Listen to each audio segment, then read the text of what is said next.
Hello বন্ধুরা, welcome to my channel গল্প ঝুরি। কি গরমের ছুটি তো শুরু হয়ে গেল। এবার মনটা একটু বেড়াতে যাওয়ার জন্য ছটপট করছে কি?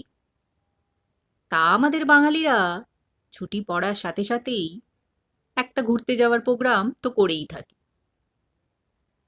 কিন্তু বর্তমানে দেখা যাচ্ছে এই ঘোরাটা আবার কেউ কেউ একটু অন্যভাবে উপভোগ করছে।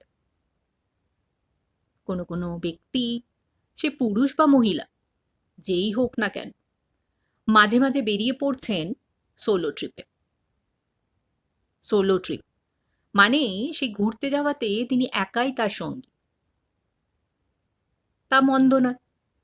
কিন্তু এই সোলো ট্রিপের পথে বেরিয়ে যদি আপনি কোনো অজানা আতঙ্কের সম্মুখীন হন, তাহলে চলুন আর ভূমিকা না দিয়ে শুরু করি আমাদের আজকের সোলো ট্রিপের গল্পটি। সোলো ট্রিপে বেরিয়ে পড়ল আমাদের গল্পের মূল ব্যক্তি রিমা। তারপর কি ঘটল চলুন তাহলে শুরু করা যাক। রিমা সবসময় একটু অন্যরকম। ভিড়, শব্দ, নিয়ম এসব তার ভালো লাগে না।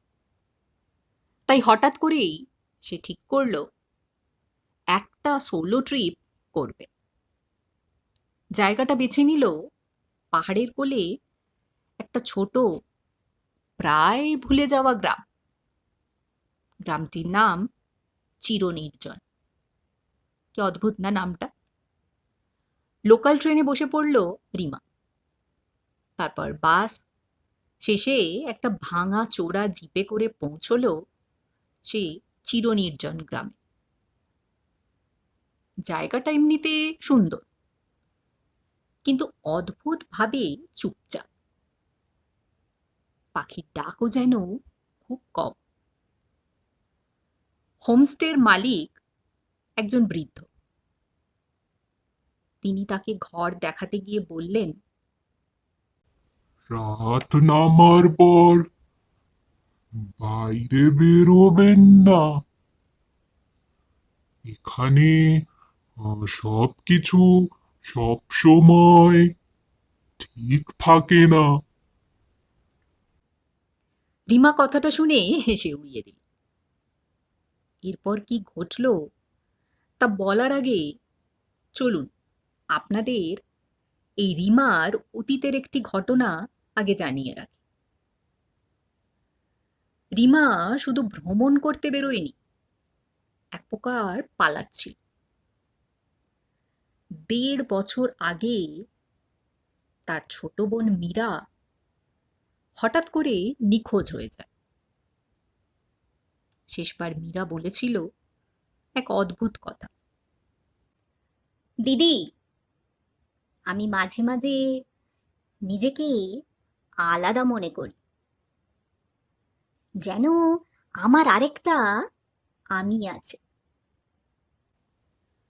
মীরা নিখোঁজ হওয়ার কয়েকদিন পর মীরার একটি ডায়েরি পাওয়া যায়।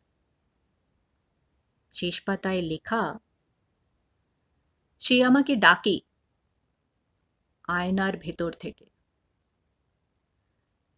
তারপর থেকেই রিমার মাথায় একটা প্রশ্ন, মানুষ কি সত্যি একা? এই প্রশ্নের উত্তর খুঁজতেই সে এসেছে চিরনির্জন নামে এই গ্রামটিতে।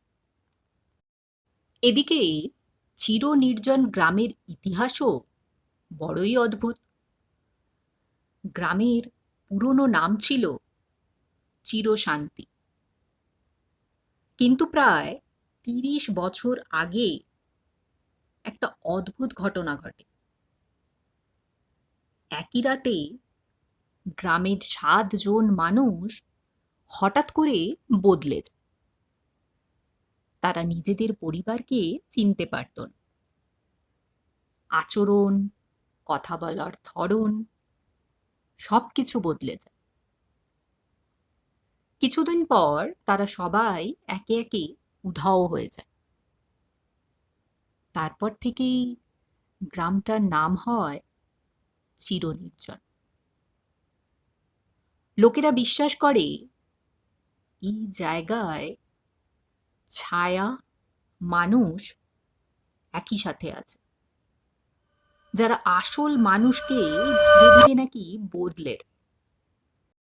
সোলো ট্রিপে আসা রিমার হোমস্টেতে সেদিন প্রথম রাত। ঘড়ির কাঁটায় ঠিক তখন রাত 12। হঠাৎ রিমার ঘুম ভেঙে গেল।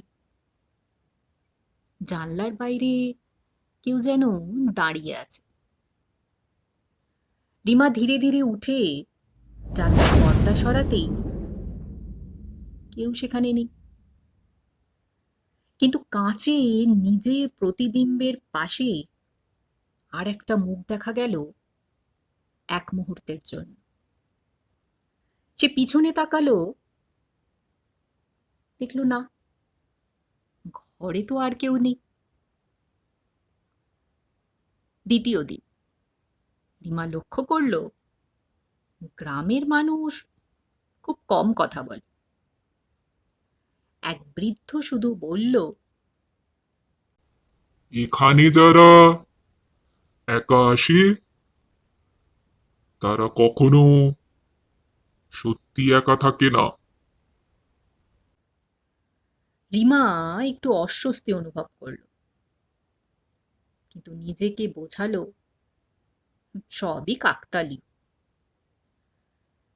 সেই রাতে এবার দরজায় টোকা, টক টক টক। রিমা জিজ্ঞেস করল, কে? কোনো উত্তর নেই। দরজা খুলতেই দেখলো খালি করিডোর, কিন্তু মাটিতে ভেজা পায়ের ছাপ,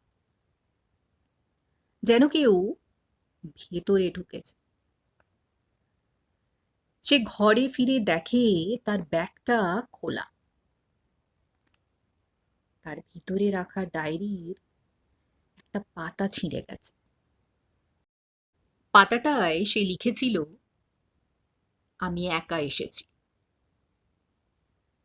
কিন্তু রিমা এইসব ঘটনা দেখে ঠিক করলো সে আর এখানে থাকবে না, কাল সকালেই সে চলে যাবে।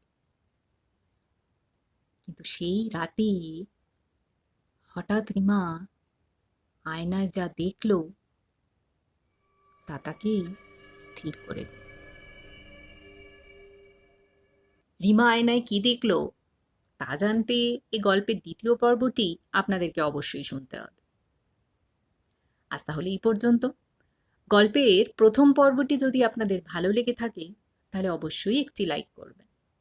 আর আমার সকল নতুন শ্রোতা বন্ধুদের কাছে অনুরোধ থাকবে গল্পঝুরি চ্যানেলটিকে সাবস্ক্রাইব করে চ্যানেলের পাশে থাকার জন্য। তাহলে আবার হাজির হব গল্পের দ্বিতীয় পর্ব নিয়ে খুব শীঘ্রই। ততক্ষণের জন্য সবাই ভালো থাকবেন। নমস্কার।